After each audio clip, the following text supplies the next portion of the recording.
ஏசாயா 48வது அதிகாரம் 17, 18 வசனங்கள்.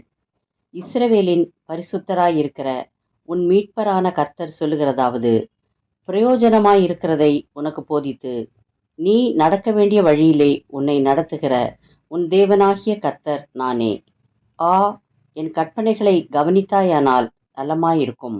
அப்பொழுது உன் சமாதானம் நதியைப் போலும், உன் நீதி சமுத்திரத்தின் அலைகளைப் போலும் இருக்கும்.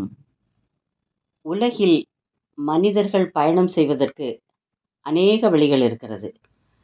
அவர்கள் எதற்காக பயணம் செய்கிறார்கள் என்றால், உயிர் வாழ்வதற்காகத்தான். ஒரு இடத்திலிருந்து இன்னொரு இடத்திற்கு சென்று உழைத்து சம்பாதிக்கிறார்கள். அதனால் வரும் வருமானத்தில் உயிர் வாழ்கிறார்கள். ஆனால் தேவனுடைய வழி நடத்துதல் வித்தியாசமானது. இயேசு நம் மனதில் பாவத்தின் எண்ணங்கள் சேராதபடி நல்ல சிந்தனைகளை நாம் சிந்திக்கும்படி செய்து, உலகத்தில் உண்மையாகவும் தேவ நீதியை பின்பற்றி நடக்கிறவர்களாகவும் நம்மை மாற்றுகிறார். நாம் பிசாசின் வஞ்சனையான வழிகளுக்கு தப்பி இயேசுவை உறுதியாய் பற்றி கொண்டால் நாம் சமாதானத்தையும் போதுமென்கிற தேவ பக்தியையும் பெறலாம்.